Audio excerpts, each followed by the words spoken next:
asked, is the taxpayer getting value for money? And let's look at the Irish Greyhound Board.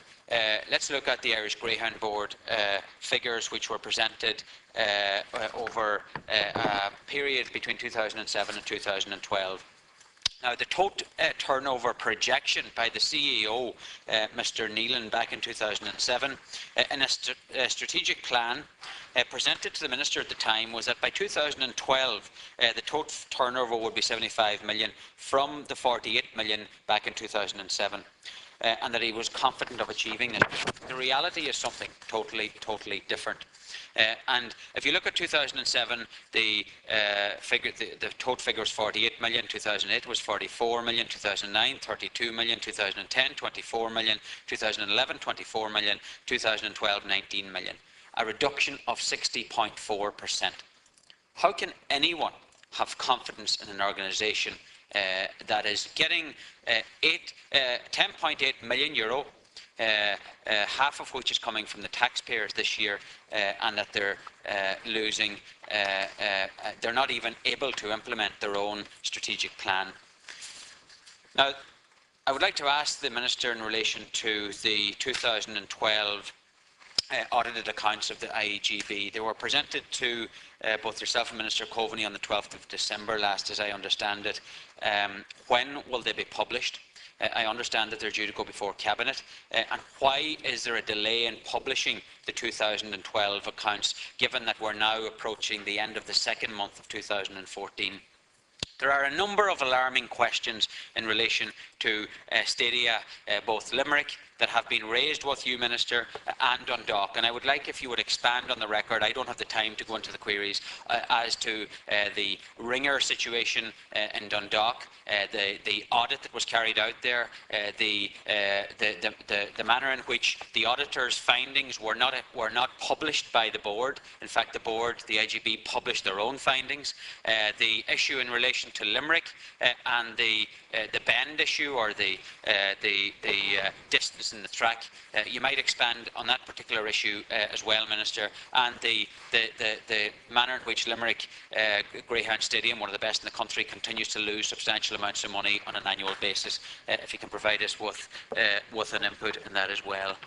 Can I also ask you, Minister, if you have full faith in the board members of the IGB, obviously Mr. Neelan, the former CEO, is now gone. And the destruction which has been carried out, in my view, over the last number of years, needs to be fully investigated. We're talking about taxpayers' money here. So I want to ask the question, have you full confidence in the board?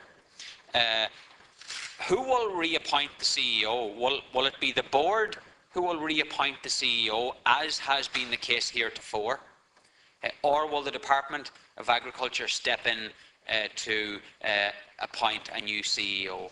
And if the latter is the answer, then it would point to me that in fact you don't have confidence in the board, Minister, and therefore, if that is the case, would you go as far as to call for the board to resign and a new board to be put in place?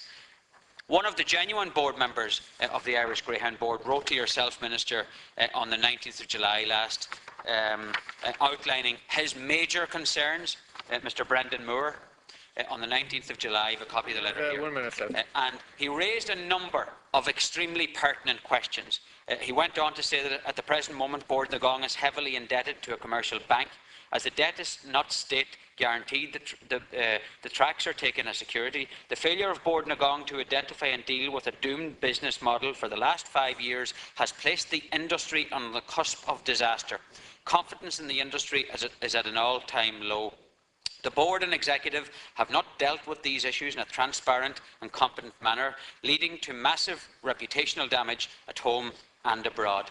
This is one of the IGB board members who's saying this. These are not my words. The indebtedness is in the region of 30 million euro, as I understand it. And I do believe that I don't have the answers to these questions. I'm not sure if you have the answers to these questions either, Minister.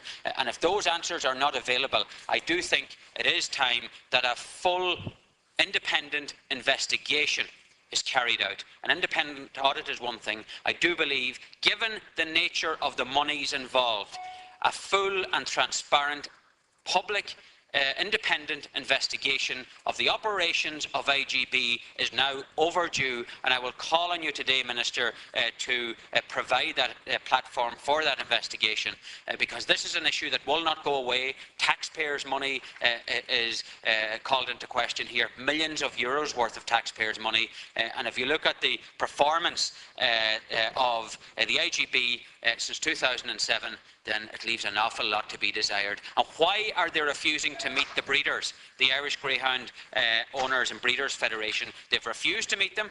They've refused to meet them, and I have it here that there has been a refusal to meet the breeders. Why has that happened? Surely, if, as you say, Minister, and I agree with you, that if the greyhound racing is to survive, then all the parties must pull together.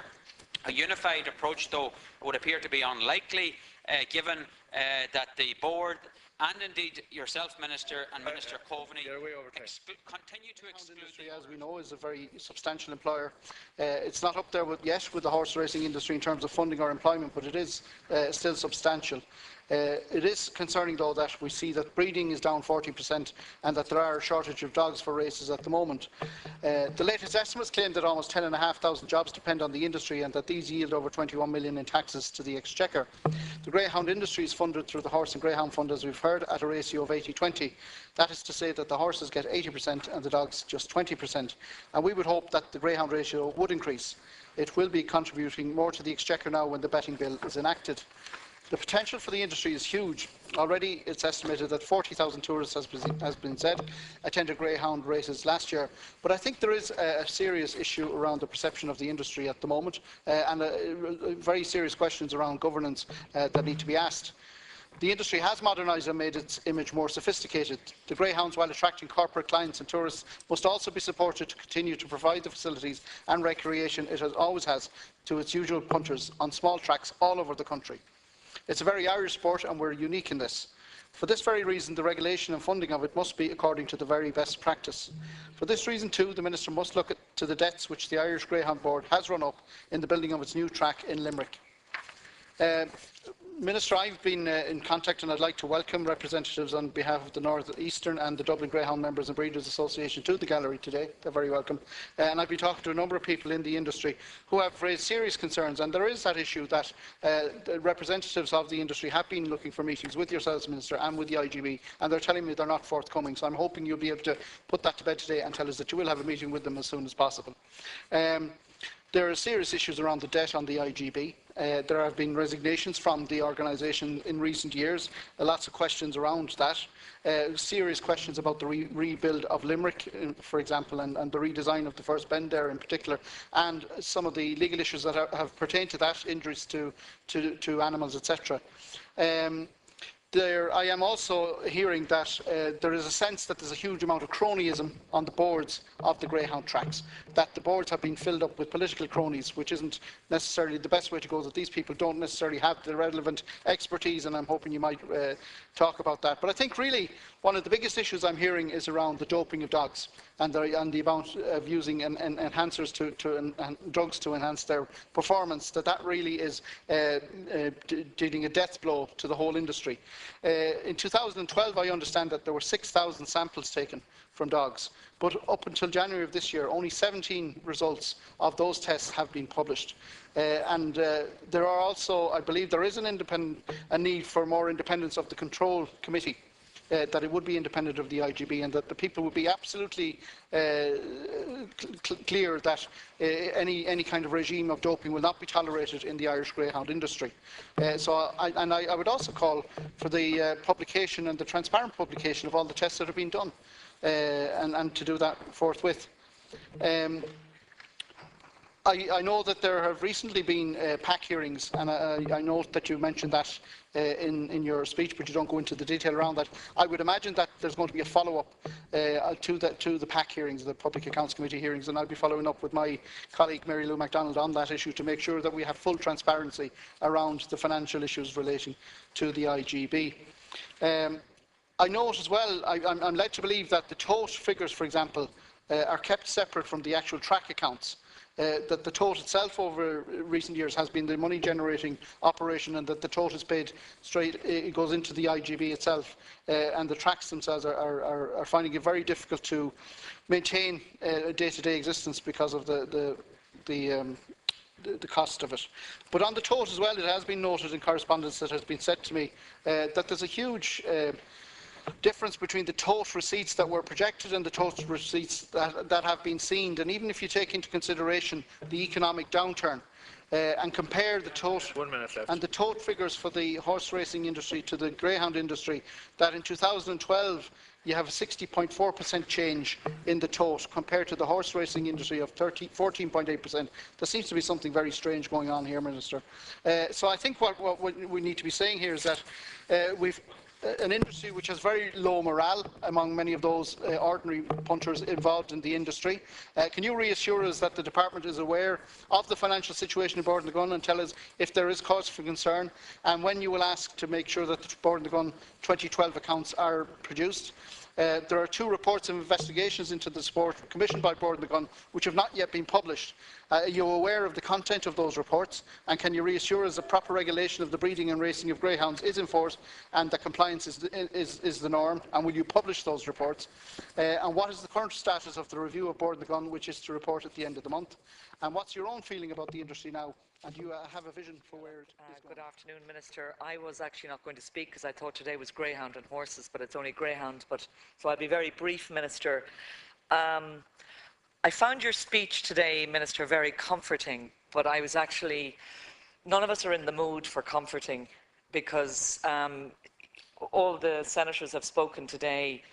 You know, we all know the allegations against Board and Gun are very serious at the moment. I mean, what went on in the PAC last November, the Limerick scandal, you know, the misuse of taxpayers' money.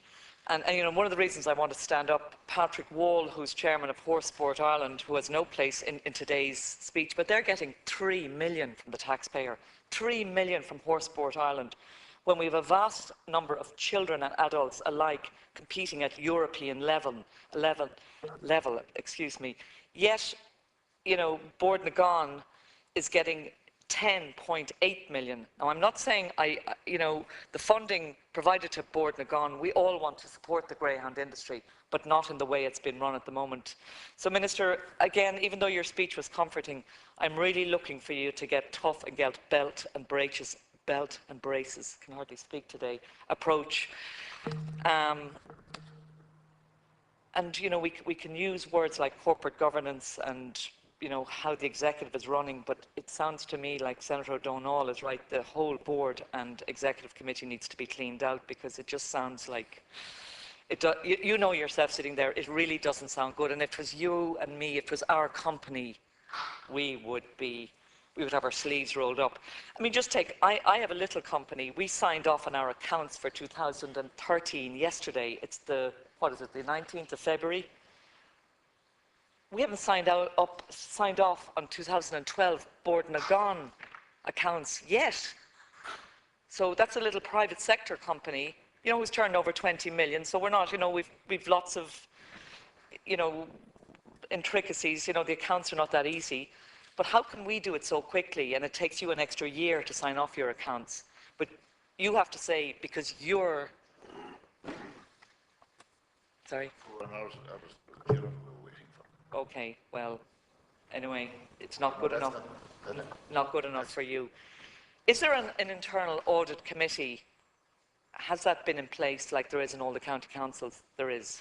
Why were they not seeing... Like, why were they not waving a flag at the minister saying 30 million in debt? Why was nobody waving a flag before now? If Board and Gun was a charity, take Rehab or take CRC, we'd be all over the front pages all of the time.